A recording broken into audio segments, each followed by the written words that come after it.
Hey, I'm Geeky Pastimes, and in this video I'm going to talk about what I think is wrong with Back 4 Blood. Now, I've been playing the beta for a couple of days, and yes, it's pronounced beta, that's the British pronunciation. I know the American pronunciation is beta, but beta is closer to the Greek one, so it makes more sense for whoever left that comment on my last video about this.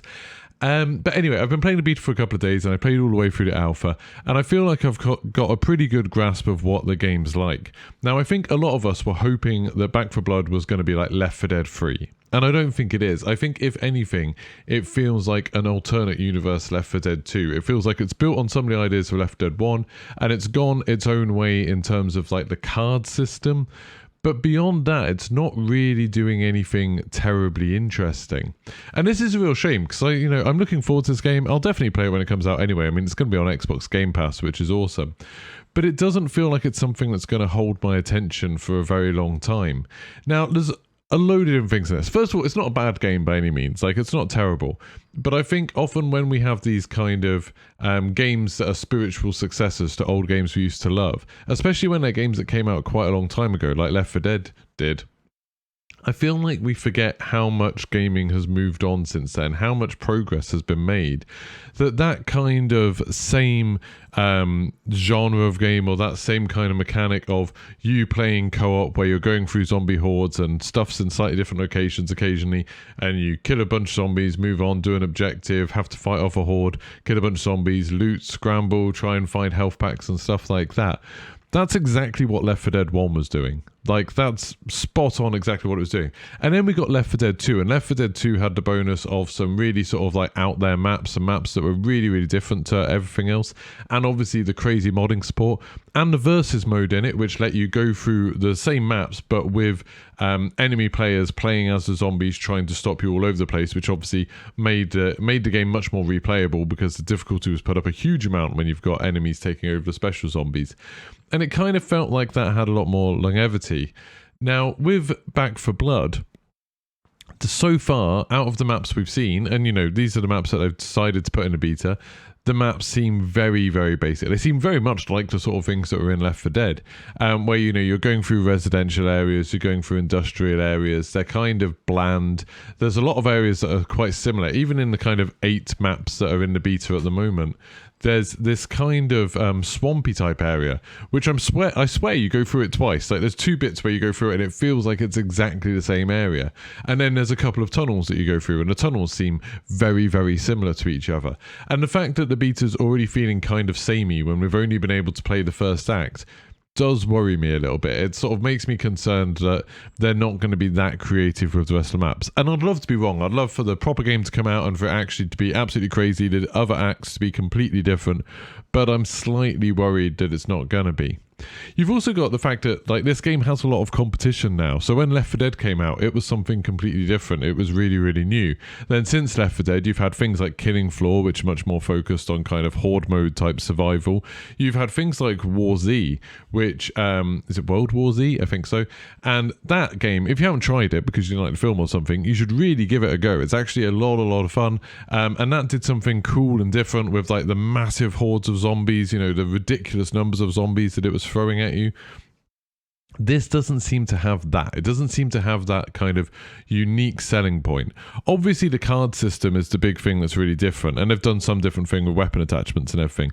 But the card system isn't that much fun to use. Like, there's very few cards that I've seen so far that seem to change the way you play in any dramatic way. You've got things like where when you do a melee attack, you get a couple of health back. Problem with that is, if you're doing melee attacks a lot, especially past the easiest difficulty, and in any situation where there's a lot of zombies, you're going to be losing more than 2 health for most of the kills you get anyway, because zombies will hit you while you melee. There's other things where, like, if you heal someone else, you get 100% of the healing too. That's really good, because it encourages teammates to work together, I suppose, but it doesn't really change the way you play sort of moment to moment. It's just occasionally when you want to use a health pack, you're like, oh, I'll heal you so then I can heal myself. And if you're playing with randoms, people don't do it very much anyway. And none of the other cards like make me feel like I'm playing a very different game to what I was playing before, or a very different type of character to what I did before.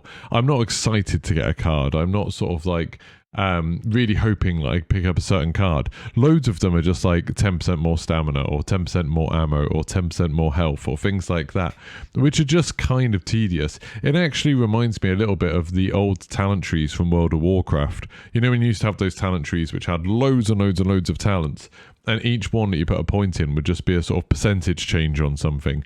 And it meant that like the cumulative effect might be quite a big deal, but when you're adding each one on, it didn't feel any different at all. And that's a real shame. Like, that's a real shame.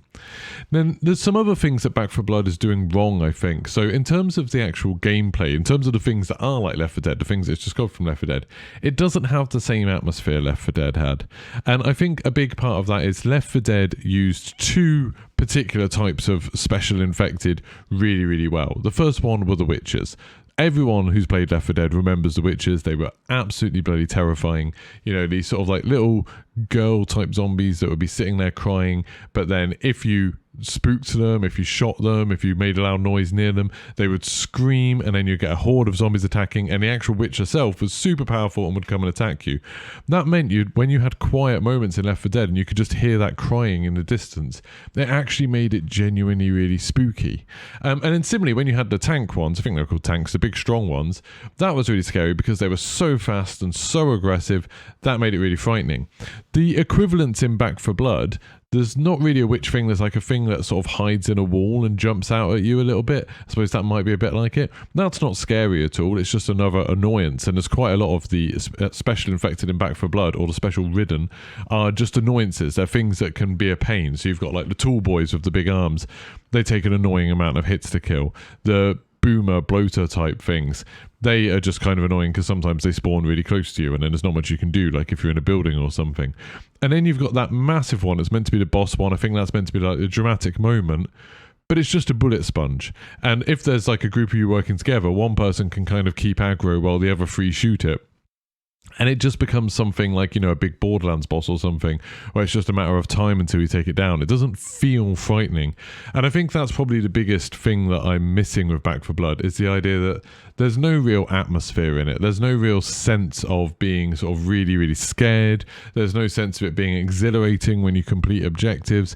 It just kind of starts to feel a bit like a slog. And moment to moment, like the gunplay and stuff, that's all pretty good. It looks all right, although it doesn't, to me, look like a really modern game. It looks kind of like a game from sort of 10 years ago. But it looks fine. Like, I wouldn't say the graphics are bad. The music is okay, but kind of forgettable. It's just missing something to sort of draw all of that together into an atmosphere that makes it like a really cool action film, or something that makes it into a proper horror. Or ideally, what Left 4 Dead did really well is combining those things, making it feel like a, you know, an action game one moment and then a horror game the next, and then, you know, a bit of comedy with the dialogue. Back 4 Blood just isn't there yet.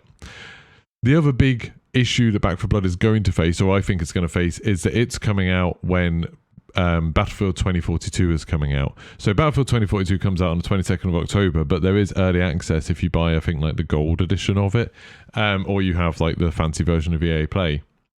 And that means that when Back 4 Blood is releasing, launching, trying to get a big sort of player base, and traditionally these games do a bit better on PC, it's going to be up against probably the biggest sort of multi-platform release that we know about so far this year.